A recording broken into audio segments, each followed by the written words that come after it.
우리 이병옥 교수님께서 발표해 주시겠습니다. 30분입니다.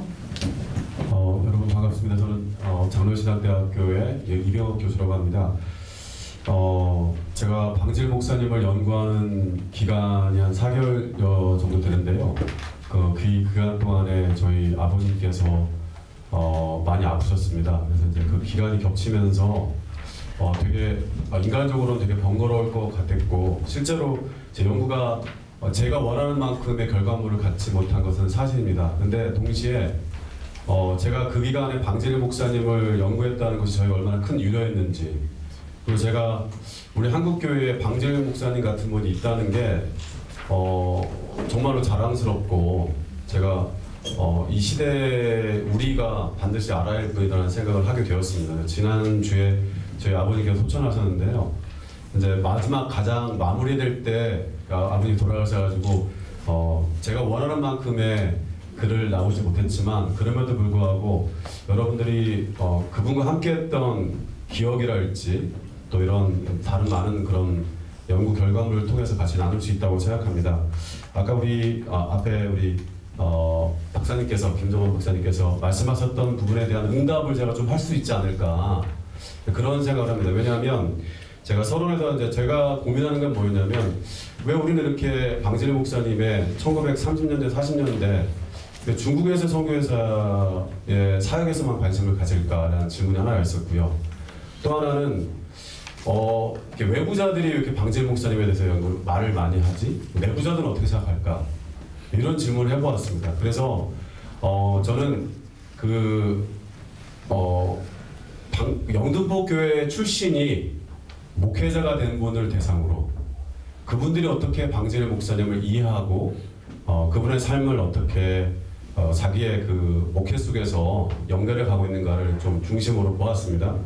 그런데 이제 제가 이렇게 하면서 사용한 방법은 뭐냐면, 우리가 연구를 해가는 데 있어서는 사회과학적 방법을 사용했는데, 우리가 질문을 던질 때는 그 사람의 질문 속에는 이미 그 사람의 이제 의도와 해석이 있잖아요. 저는 이제 선교적 교회라는 관점을 가져왔는데, 그건 뭐냐면 선교라는 것이 저 해외에서만 이루어지는 것이 아니라 우리 교회가 서 있는 곳, 하나님이 계신 어떤 곳에든지 선교는 이루어지고 있다. 하나님 선교의 주인이시기 때문에 그런 관점을 가지고서 접근했습니다. 그래서 제가 사용한 방법론은 흔히 이제 구성주의 방법론이라고 하는데, 단순하게 말하면 연구가 되어지지 않은 부분에서 어떤 하나의 이론을 만들어가는 작업입니다. 뭐 단순하게 말하면 그동안에 내부자적인 관점으로 연구를 해본 적이 없으니까 내부자들이 어떻게 봤는지를 한번 보자, 이런 게 제 연구의 관심이고요. 그 중에서도 이제 구성주의적 근거 이론이라고 해서 이 연구 대상 참여하시는 분들이 어떤 자료를 갖고 있지만 그 자료를 캐내는 작업은 또 연구자가 하잖아요. 그러니까 결국은 둘이 같이 창조하는 작업을 해가는 거죠. 그런 맥락에서 연구를 진행했습니다. 연구 절차에 대해서는 제가 그런 식으로 일단은 지나가고, 이제 그렇게 해서 어떻게 이분들이 실제로 이제 했는지에 대해서 이제 좀 발표를 드리려고 합니다. 실제로 뭐 다양한 연구 방법이 있는데, 여기 계신 분들이 뭐 그런 얘기를 이제 방법론을 얘기하면 좀 피곤해하실 것 같아서 은혜 받는 시간으로 바로 가도록 하겠습니다. 네, 그 참여하신 분들이 이제 한 4분 정도 됐는데요. 그분들하고 뭐 이렇게 보고하는 건 1, 2회 정도 심층 면담을 뭐 만나 2시간, 3시간씩 이렇게 같이 이야기하고 밥 먹고, 되게 재밌는 건 같이 울고 같이 웃고. 인터뷰 하시는 분들 볼 때마다 제가 느낀 거 뭐냐면, 방질 목사님 얘기할 때 눈에서 빛이 나요. 그러니까 신기하더라고요. 이렇게 이야기하면서 방질 목사님 이야기가 어느 동안 갑자기 멈춰서 가만 보고서 눈시울이 붉어져서 갑자기 멈춰 있다가 다시 또 이야기하시고, 근데 그걸 보면서 도대체 어떤 분위기예요? 근데 제가 시간이 지날수록 저도 같이 울고 은혜 받고 그런 시간이 되었습니다. 그래서 실제로 보니까 영등포 교회 출신으로 방질 목사님 때에 지나서 방질 목사님 아래에서 훈련받고 목회자가 된 케이스가 많지는 않았습니다. 그래서 10명 남짓 아래에서 그 중에 시간과 여러 가지 여건을 고려하다 보니까 그 4분을 중심으로 심층 면담을 하고 그분들과 같이 계속해서 피드백을 주고받으면서 하게 되었습니다. 70페이지 보면 그럼 방질 목사님이 생각했던 목회가 또 선교가 무엇인지 또 그것이 어떻게 연결되는지에 대해서 이제 연구를 해보니까 크게 세 가지 그 어떤 그분의 신학적인 방향성 혹은 뭐 범주라고 하면 좀 어려운 말인데 그렇게 볼 수가 있는데 하나는 뭐냐면 선교적 목회라는 게 있었고요. 또 하나는 목회적 선교, 또 하나는 선교적 삶입니다. 그러니까 앞에 두 가지가 어떻게 교회적인 측면이라면 또 세 번째 거는 뭐냐면 그 목회자의 삶. 그러니까 무슨 얘기냐면 목회나 선교라는 부분이 그러니까 교회적으로 공동체적인 부분이 있다면 그것이 되어지려면 역시 목회자 개인적인 삶조차 거기에 준비되어 있어야 된다는 것이 이제 연결돼 가는 거죠. 그래서 선교적 목회에는 선교적 목회라는 이제 작은 단위의 구성 부분도 있고 사랑, 말씀 중심, 돌봄, 찾아감, 새벽기도가 이제 그분의 어떤 목회를 이루는 그런 부분이고 선교라는 부분은 목회적 선교, 복음 전파, 고난, 이웃과 함께 살기, 선교 영역의 확장. 그다음 선교적 삶은 언행일치, 철저함, 성실함, 그다음 본이 되는 삶, 보내시는 대로 가기, 혹은 뭐 가라한 대로 가기, 그다음에 동등하게 대하기. 이런 내용들입니다. 제가 먼저 첫 번째를 보겠습니다. 그러니까 선교적 목회라고 했는데 이 선교적 목회라는 게 뭘까? 이 말은 사실은 일본에 보면 모든 이제 그 연구 대상하신 분들 보면 방재일 목사님에게서 선교와 목회는 구분되거나 나뉘어질 수 있는 것이 아님을 강조했습니다. 그들은 방재일 목사님을 선교사와 목회자로 이해했는데 방재일 목사님에게 이 두 가지의 정체성은 나누어져 있는 것이 아니라 동시에 같이 붙잡아야 하는 정체성이었습니다. 그래서 참여자들에게 방재일 목사님 그 어떤 목사님께서는 목회자로 이해하는 동시에 목사님께서 중국에서 선교사였다는 것이 항상 같이 존재해서 다가오는 거지 두 가지가 따로 나눠질 수 있는 정체성이 아니라는 것을 이해하고 있었고요. 비슷한 맥락에서 방재일 목사님은 중국 산동에서의 선교와 한국 서울에서의 목회를 분리해내지 않고 연속성상에서 보았습니다. 참여자 씨는 방재일 목사님의 목회에 관해서 이야기하면서 자연스레 방재일의 중국 선교를 연결지었습니다. 비슷하게 다른 참여자들도 방재일 목사님 목회를 그의 선교 이유와 연결했습니다. 제가 여기 보면요, 그 내용을 보겠습니다. 선교는 이거고 목회는 이거다 할 수 없는 거다. 목회와 선교는 나누지 않으셨어요. 이렇게 이제 한 분이 고백하고요. 그분의 선교라는 것은 뭐 영등포 교회에서 목회한 거나 중국에서 선교한 거나 같다고 봐요. 변함이 없이 선교나 목회나 똑같이 하나로 일관됐다고. 중국 선교니까 뭐 가서 더 잘하고 국내에 왔으니까 우물쭈물 넘어가고가 아닙니다. 선교 정신이나 목회 정신이 다 똑같아요. 이렇게 한 게 방재일 목사님이라고 말씀하셨습니다. 두 번째는 사랑인데요. 모든 참여자들이 방재일 목사님의 목회의 본주의 하나로 사랑을 이야기했습니다. 특별히 교인을 향한 사랑. 그러니까 얼마만큼, 그러니까 그 인터뷰하신 분들도 남들이 하는 사랑 고백이 아니라 내가 어떻게 사랑받았는가를 고백하시더라고요. 목사님이 이렇게 나한테 줬던, 뭐 사줬던 밥, 사줬던 선물, 사진첩. 그러니까 자기들의 추억이 있는 걸 보면서 굉장히 놀랐는데, 아까 우리 이제 왜 선교 얘기를 안 했는가에 대해서 답이 여기서 좀 어느 정도 된다고 생각하는데, 제가 영등포 교회 있을 동안에는 그러니까 선교에 대한 강조를 안 하셨어요. 그분 인터뷰하는 내용입니다. 그런데 조금 얘기를 들어보니까 중국에 그를 사랑하는 교회들이 있잖아요. 1년에 몇 번 인사드려 가서 이야기를 듣는데 나중에 중국하고 교류하게 되었을 때, 그러니까 무슨 얘기냐면 나중에 중국하고 교류되었을 때도 박 목사님이 다른 곳은 다 가셨는데 중국 교회는 끝까지 안 가셨다는 겁니다. 근데 왜 그러냐면 행여나 자기가 그곳에 감으로 말미암아 중국 교인들에게 입힐 어떤 상처랄지 아픔이 있을까봐 끝까지, 그러니까 얼마나 가보고 싶었겠어요. 근데도 중국이 완전하게 자유가 이룰 때까지 행여나 자기가 드러남으로 말미암아 중국 교회에서 숨어서 신앙하는 사람들이 될까봐 계속해서, 그러니까 너무나 보고 싶지만 보고 싶지 않는, 보려고 하지 않는 그런 걸 하셨다고 그렇게 고백하는 걸 들었습니다. 그래서 하지만 방재일은 자기 앞에 주어진 한 영혼에 집중해서 사랑하고자 노력했습니다. 왜냐하면 한 영혼에 대한 사랑이 방재일 목사님의 사랑의 출발점입니다. 다시 말하면 영등포 교회에 완전하게 부임하기 전까지는 중국으로 돌아가 다시 목회하는 기다리는 것으로 중국 교회를 향한 사랑을 드러냈다면, 영등포 교회에 부임한 다음에는요 중국 교회에 대한 선교를 이야기 안 하는 겁니다. 이제는 자기가 주어진 양이 영등포교회 교인이니까 자기 앞에 주어진 한 영혼에게 집중을 해가시는 거죠. 그래서 방질 목사님의 선교는 지금 여기에서 자신에게 주어진 양들에게 최선을 다하고자 노력했습니다. 그래서 그 내용을 보면 목회를 할 때 내가 중국 선교사로 가서 좋았다 언짢았다 어려웠다 한마디를 안 해. 설교 시간이고 언제고 한마디에 중국 속에서 냄새를 피우지 않았어. 오직 영등포교회 담임 목사로서 양떼를 돌보는 조는 양떼를 가 없는지 그것만 봤지. 내가 중국 선교사 가서 이렇게 했고 저렇게 했고 좋은 점 나쁜 점 한마디도 안 해. 설교 시간에도 말 안 해. 말하자면 자기 자신 나에 대한 이야기는 한마디도 안 해. 그분이 목회를 하시는 게 중국 선교의 그 맥을 이어서 목회를 하셨다고 봅니다. 그러니까 중국에서 중국 교회를 향해서 자기가 온몸을 분산했던 것처럼 영등포에 왔을 때는 자기 앞에 주어진 그 영혼을 향해서 최선을 다하는 게 방질 목사님의 삶의 모습이었습니다. 근데 이렇게 단순히 영혼 사랑하는 것만 아니라 그 다음에 보면은 이분이 그러니까 영과 육을 구분해내지 않았어요. 사실 영혼을 강조했지만 나중에도 보시겠지만 이분은 십자가의 피의 복음을 통해서 영혼이 구원받는다고 하지만 또 십자가의 말씀을 믿으면 십자가를 지는 게 당연하다는 거고 두 가지가 분리되지 않는다는 거죠. 그래서 뭐라고 했냐면 내용을 보면 교육자들이 새해 인사를 가면 꼭 자신이 대접을 하셨어요. 교회들도 그렇게 대접을 했어요. 그때만 해도 풍족하지 않았는데 요즘엔 뷔페가 많지만 그때는 많지 않았어요. 그런데도 사람들을 초대해서 대접을 했어요. 그러니까 이게 대접한 내용이 너무 많아요. 그냥 이동할 수는 없는데 제가 여기 이제 방질 목사님 자녀분이 계셔서 죄송할 것 같아요. 왜냐면 가정을 위해서는 얼마나 하셨는지 잘 모르겠어요.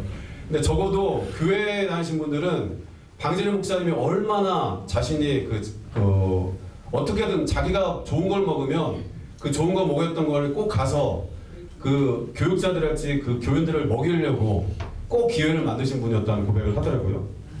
네, 그래서 이제 그렇지만 맨 마지막에 나오는 것처럼 방질 목사님은 주기만 한 분이 아니라 모든 이제 교인들이 정말로 그분들을 고백할 때 그분들이 고백하는 게 뭐냐면 방질 목사님 사랑한다는 고백을 많이 들었다. 이런 얘기를 해주었습니다.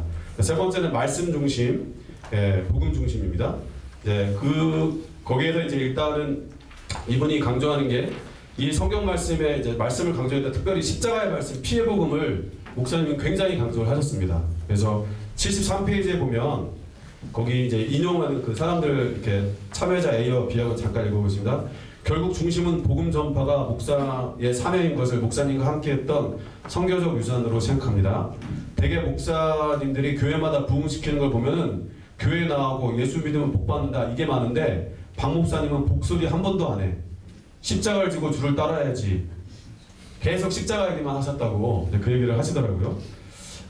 이제 그 다음 조금 지나서 이제 돌봄에 대해서 잠깐 이야기를 해보면 모든 참여자들이 직접적으로나 간접적으로나 방질 목사님이 교인을 참 열심히 돌보셨다. 그런 얘기를 많이 하십니다. 그래서 한 분이 뭐라고 배웠냐면 밖에 돌아다니면서 선교사들도 보시고 교인들을 돌보는 데 최선을 다하셨다. 돌봄이라는 게 그 사람에 대한 애정이나 사랑이 없으면 가능하지가 않아요. 이분들이 다 목회자잖아요. 그러니까 자신들이 지나보니까 사람들을 돌본다는 게 얼마나 힘든 건지를 지나보면서 박 목사님의 그 사랑, 그 돌봄에 대해서 크게 더 생각하는 걸 보았고요. 그 다음에 이제 이분이 특별히 박 목사님 목양이나 양계 이런 걸로 그 돌봄을 많이 비유하셨는데 양떼를 놓치는 일이 없어요. 그 인용글 보겠습니다. 마지막 줄. 그래서 목회 방법이 4개 가르쳐준 게 뭐냐면 목회는 이렇게 해야 된다. 목회 방법.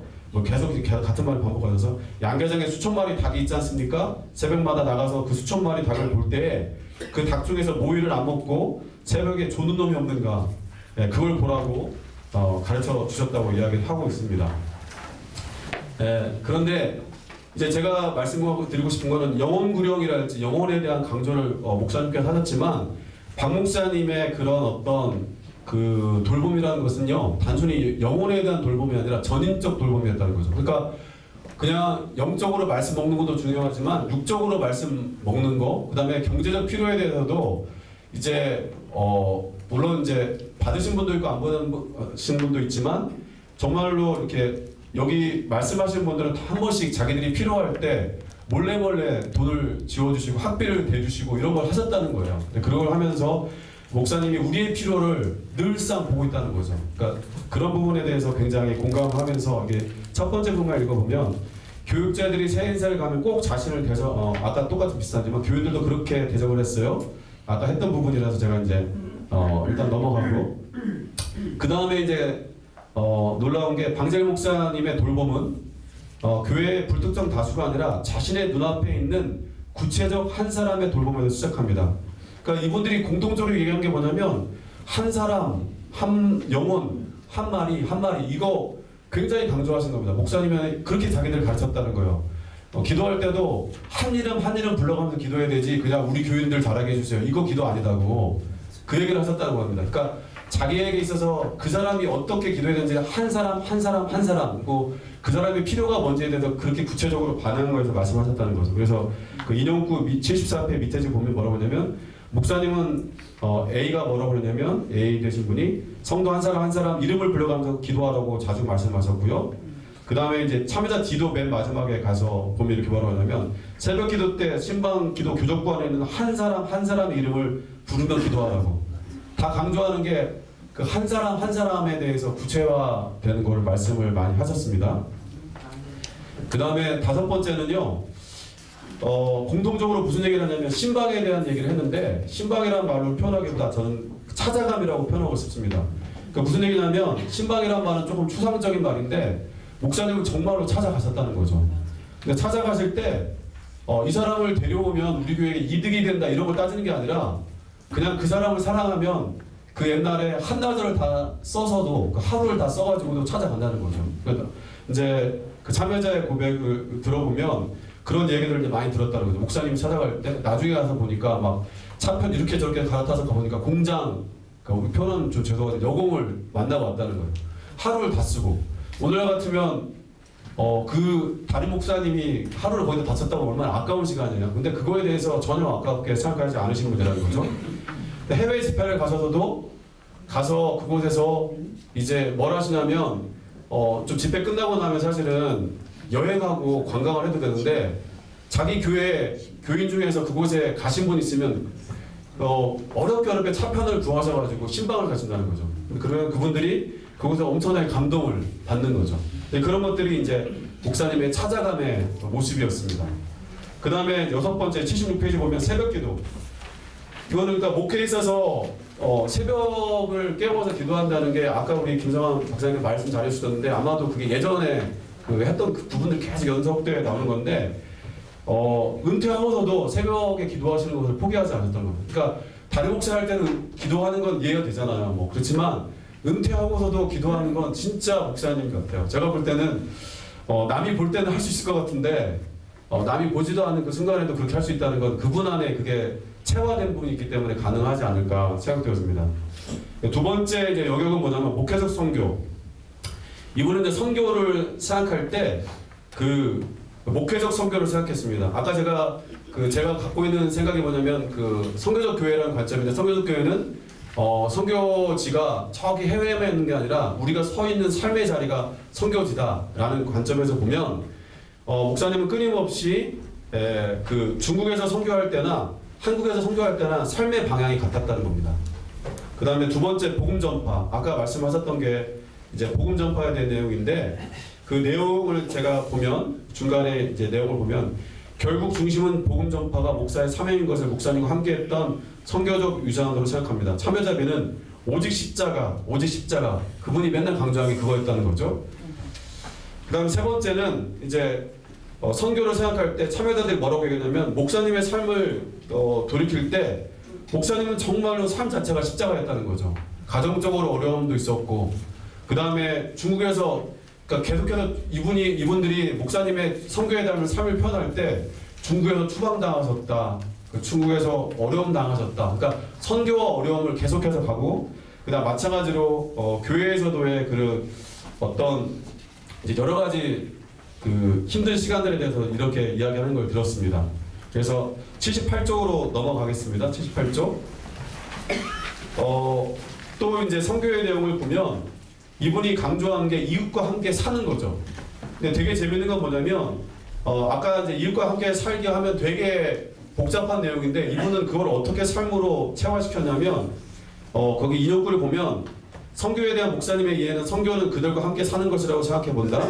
중국 선교사로서 목사님의 회고를 들어보면 선교지 사람들을 돌보고 그들의 아픔과 기쁨을 함께 나누는 것을 많이 말씀하셨다. 그리고 하나님의 사랑이 예수님이 이 땅에 오신 것을 표현되었듯이 선교는 선교지의 그들의 모습으로 그들과 함께 사는 것으로 생각하신 것 같다.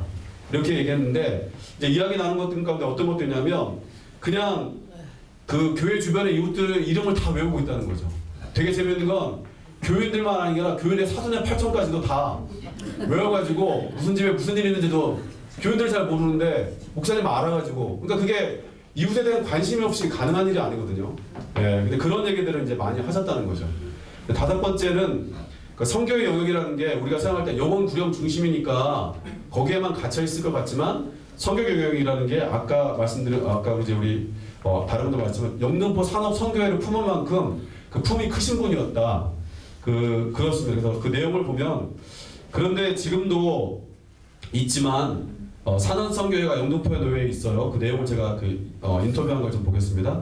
그게 예전에 우리 경험으로 보면 저건 뭐 맨날 대목꾼들이고 그래서 진보적인 그룹들이고 그래서 요즘에는 산업선교가 새로운 차원이라고 하지만 옛날엔 맨날 경찰이 수사하고 그랬어요. 그런데 바로 산업선교를 시작한 분이 바로 방젤 목사님이에요. 예, 그리고 보니까 박 목사님의 선교에 대한 개념이 넓었다. 얼마 전에 돌아가신 조지son 목사님이라는 분이 산업선교의 대부라고 하는데 그분이 영등포교회에 출석하신 분이에요.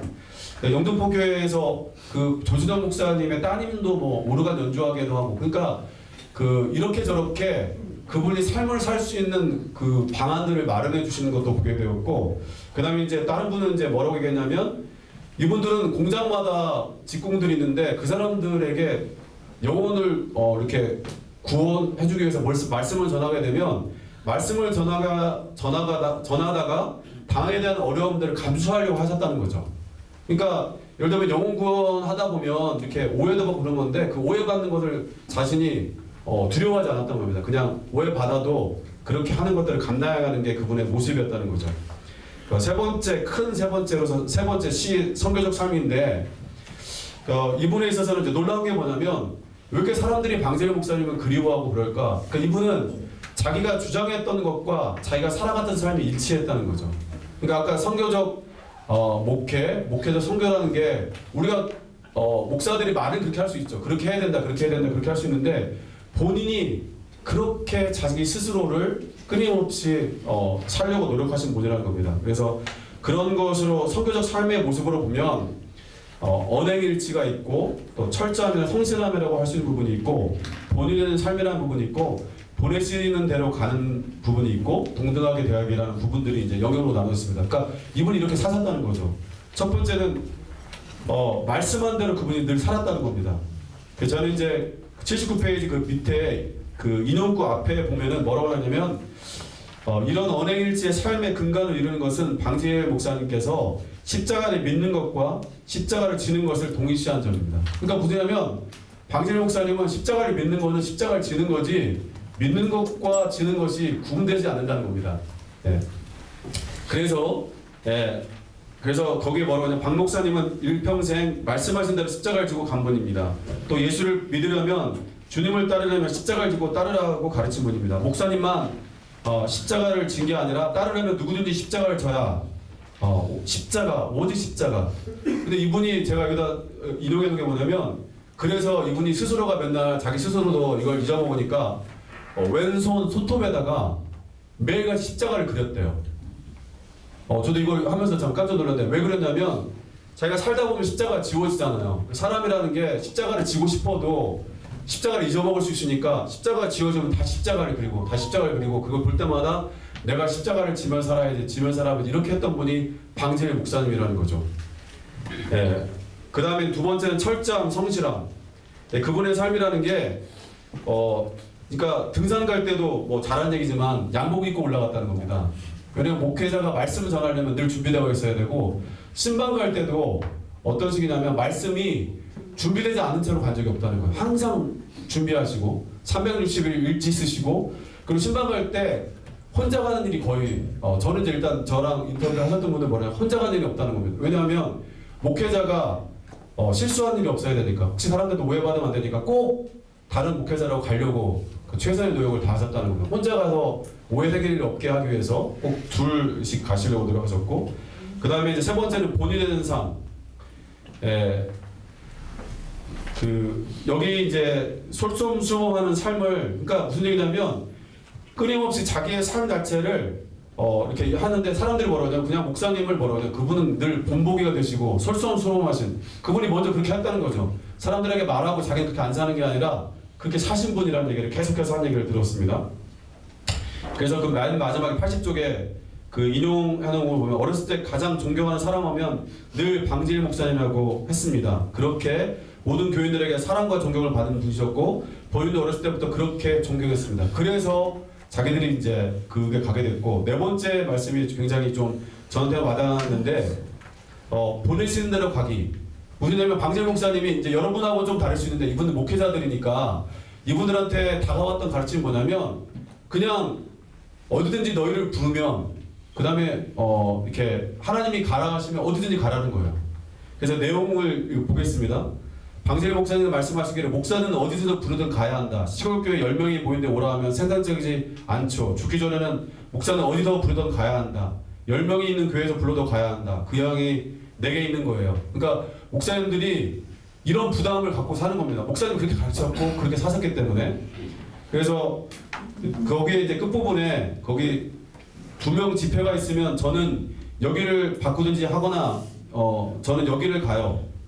그러니까 죄송합니다. 박 목사님은 저는 충분히 100번 1000번 그래요. 만약에 1000명 집회가 있고 한두 명 집회가 있으면 저는 여기를 바꾸든지 하거나 저는 여기를 가요. 무슨 얘기냐면 갑자기 2개의 그 집회 연락이 왔으면 대부분 목회가 1000명 쪽으로 가고 싶다는 거죠. 근데 박 목사님은 1000명이 불러도 한두 명 하는 곳에서 집회를 부르면 거기를 먼저 가는 게 목사가 할 될 일이라고 가르치고 그렇게 하셨다는 겁니다. 그 다음에 맨 마지막은 동등하게 대하기. 그러니까 헌금 많이 했다고 그 사람한테 더 잘해주고 헌금 덜 했다고 아니라 모든 사람에게 동등하게 대하려고 그렇게 찾았다는 겁니다. 그래서 사람들이 그래서 박 목사님 대할 때마다 내가 사람다운 대우를 받았다 이런 고백을 했다고 합니다. 제가 결론을 더 많이 이제 써야 더 다른 것들하고 비교해가면서 썼어야 되는데 제가 이제 결론을 읽고 마무리하도록 하겠습니다. 앞에서 발견한 3가지 주요 공주를 그림으로 나타내면 다음과 같다. 그러니까 선교적 삶하고 선교적 목회하고 목회적 선교가 상호간에 서로 연결되어 있다는 겁니다. 이 연구는 선교와 목회가 나눌 수 없는 것을 보여준다. 선교적 교회의 관점에서 보자면 선교의 주인이 하나님이시고 교회의 주인도 하나님이시기에 둘은 나눌 수가 없다. 하나님의 선교의 주요 대리인이 성령이시며 교회를 창조하시고 이끌어가신 분도 성령이시기에 둘 사이는 분리될 수가 없다. 선교적 목회라는 것은 상대적으로 목회 자체가 내부를 향해 있는 것이 아니라 궁극적으로 교회 밖을 향해 있음을 말한다고 볼 수 있다. 다시 말하면 교회 예배를 비롯한 사역이 교회만을 위한 사적인 일이 아니라 외부를 향한 공적인 활동이 된다. 이에 반해서 목회적 선교라는 것은 목회라는 것이 근본적으로 약물을 사랑하고 돌보는 것이라면 선교의 모습 속에 이웃과 나아가 자연을 향해 이런 목회적 사랑과 돌봄이 있어야 할 것이다. 이 연구에서 한 영혼에 대한 강조는 단순히 영혼의 영적인 차원을 강조하기보다는 보다 전인적인 사랑과 돌봄이 내 앞에 있는 구체적인 한 사람부터 출발해야 한다는 점이다. 여기 건너뛰겠습니다.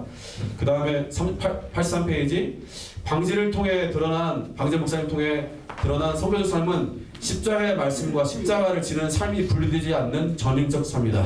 십자가의 말씀을 피해 복음을 아는 사람은 십자가를 지고 사는 자이다. 적어도 방질 목사님에게 둘 사이에 분리는 없다. 어쩌면 방질 목사님에게 조는 조는 닭은 이 둘 사이가 분리되어 살아가는 사람들이다.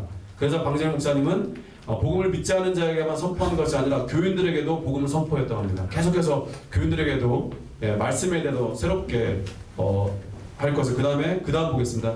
전체적으로 그 다음 단락에 전체적으로 하나님의 선교 차원이 잘 드러나지 않는 측면이 있지만 보내시는 대로 가라는 명령이 하나님의 선교의 단면을 잘 드러내고 있다. 우리는 때론 하나님의 인도하심을 잘 알 수 없는데 그럴 때 이 연구에서 말하는 보내시는 대로 가라는 대로의 요구는 유의미하다. 그러니까 박 목사님의 말씀이 하나님의 선교가 뭔가 그렇게 할 때 그 부르심에 응답하는 그 자세 가운데서 하나님의 선교를 이야기할 수 있고 그렇게 이야기할 수 있을 것 같습니다. 그 맨 마지막 부분은 이 연구가 이제 다 하지 못한 부분을 언급하고 있습니다. 이상으로 그 연구를 발표를 마치도록 하겠습니다. 감사합니다.